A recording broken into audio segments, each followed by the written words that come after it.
Bu andan itibaren çalışacağım ki sırasıyla tedbirimizde iştirak eden konuklarımıza söz vereyim ve inşallah onların da çıkışlarıyla bu tedbiri, bu anım gününü devam ettireceğiz.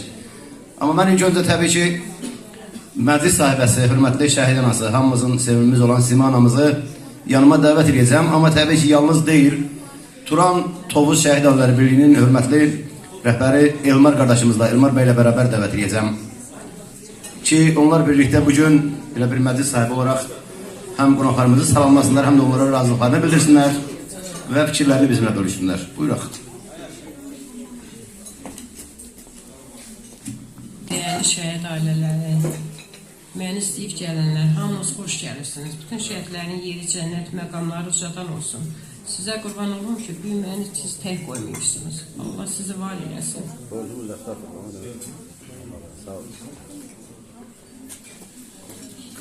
Ben de herkes salamlayıram. Allah cəmi şəhidlərimizi ruhunu şad etsin.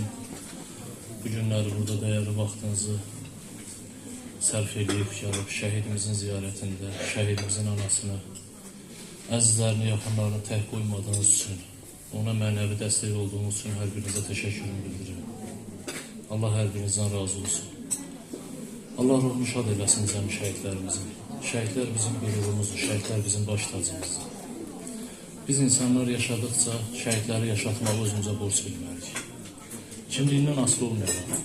Yəni bir insanlıq borcumuz olmalıdır, bir vəzifə borcumuz olmalıdır. Onu özümüzə dərk eləməliyik ki, bizlər üçün canından keçən, bizlər üçün qanını tökən şəhidlərimizi hər zaman anmalıyıq.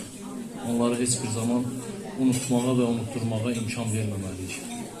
Mən Aşədən qırağa çıxım, yaxın bu neçə gündə qonşu qardaş ölkədə, Türkiyədə gördünüzmü bilmirəm, izləmiş olarsınız sosial şəbəkədə.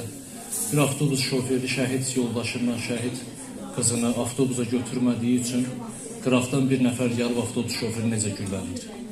Niyə o şəhid ailəsini, şəhid yoldaşına o cürünə dəyər verilirdi?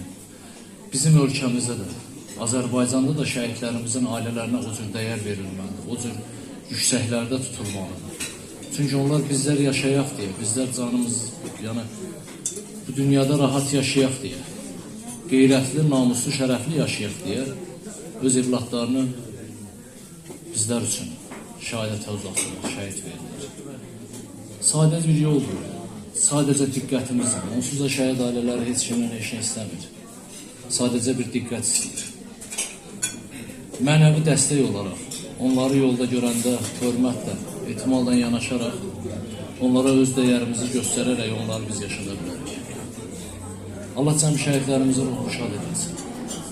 Bizlər bugünkü günü yaşayırıqsa, bizlər bugünkü günü evlatlarımızla, valideynlərimizlə bir yerdə isə, biz həmən şəhidlərimizin hesabına bir yerdəyik. Tovuz rayonu bütün dünyada tanınan bir rayondur. Mən deyərdim, Azərbaycan qədər olmasa da, onun qədər də olmasa, biraz da olsa, amma tanınır. Bütün dünyada tanınan bir rayondur ki, bu da qəhrəmanlığındandır. Birinci Qarabağ müharibəsində bizdən qabaqki nəsillər canlarını verdilər, qanlarını verdilər, amma Tovuz rayonundan bir qarış torpaq vermədilər. Ərazimizdən bir qarış vermədilər. Dəfələrlə düşman buna cəhd eləsə, dəfələrlə içimizdən satqınlar da çıxsa, düşmanla razılaşsa belə, yenə də düşman buna nail olmadı ki, Tovuz torpağına bir qarış zəbt eləsin. 12 yıl döyüşlərində indiyənə qədər olan hadisələr olmuşdu, 12 yıl döyüşlərinə qədər.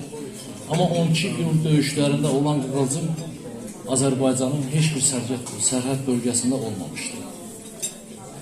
12 yıl döyüşlərində millətin Ağdam kəndinə yığışmağı, orada əskərlərimizin arxasında durmağı, əskərlər keçərkən onlara ruh yüksəkliyi verməyi bütün dünya səs saldı. Və 44 günlük Qarabağ müharibəsinin azad edilməsində Tovuzun özünün böyük bir rolu var. Çünki bütün dünya göstərdi ki, əgər torpağını işğaldan azad edilmək istəyirsənsə, bu təzə əskərlərin, hərbiçilərin yüküdür.